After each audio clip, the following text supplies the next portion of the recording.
Visakha PM పాలెంలో నవవధువు కేసులో mystery వీడలేదు. Phone call వివరాలపై పోలీసులు ప్రస్తుతం ఆరా తీస్తున్నారు. పెళ్లైన 40 రోజుల్లోనే నవవధువు అనుమానాస్పదంగా మృతి చెందింది. భర్త మురళిపై అనుమానం లేదని నవవధువు తల్లిదండ్రులు తెలిపారు. మృతురాలు పనిచేసే గోపాలపట్నంలోని ఓ దుకాణంలో ఏమైనా జరిగిందా అన్న కోణంలో ప్రస్తుతం పోలీసులు దర్యాప్తు చేస్తున్నారు. నవవధువు ఫోన్ లాక్ ఓపెన్ అయితే మరిన్ని వివరాలు తెలుస్తాయని పోలీసులు తెలిపారు.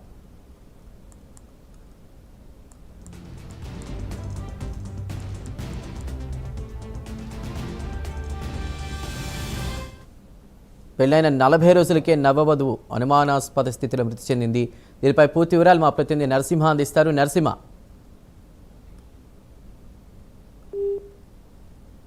నవవధువు ఆత్మహత్య అయితే ఇప్పటికీ కూడా నా వేడిన మిస్టరీగా నెలకొంది. ఇప్పటికైతే పోలీసులు అయితే విభిన్న కోణాల్లోనైతే అధికారులు అటువైపు పోలీస్ యంత్రాంగం కూడా పూర్తిగా దర్యాప్తు అయితే చేపడుతున్నారు. అయితే ఈ క్రమంలో విశాఖ పిఎం పాలెం నవవధువు పెళ్లైన క్రమంలో 40 రోజులకే ఆత్మహత్య చేసుకున్న ఘటన అన్ని పాత్రల్లో కూడా వైపు పోలీసులు కూడా ఎంక్వైరీ చేస్తున్నారు.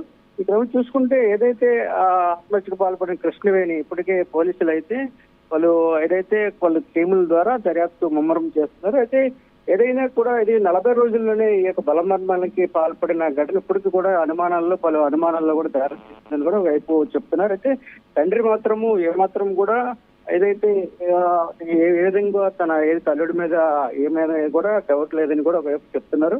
ఏదైనా ఈ కోణాల్లో కూడా గత రోజు కూడా ఏదైతే భర్త మురళితో అనుమానం లేదని కూడా తల్లిదండ్రులు చెప్పడంతో మృతురాలు పనిచేసిన గోపాలపట్నంలోని దుకాణంలో ఎక్కడైతే పనిచేస్తుందో ఆ ప్రాంతాన్ని కూడా గత రోజు కూడా పోలీసులు వెళ్ళి ఎంక్వైరీ చేస్తున్నట్లు ప్రాథమిక సమాచారం. చూసుకుంటే ఏదైనా భర్త మురళిపై కూడా వైపు తల్లిదండ్రులు బంధువులు కూడా మంచివాడని కూడా ఇప్పటికే చెప్తున్నారు. అయితే ఆమె ఫోన్ లాక్ ఓపెన్ చేస్తే గానీ పూర్తి కారణాలు కూడా తెలియవలసి వస్తుందని కూడా వైపు అయితే చెప్తున్నారు.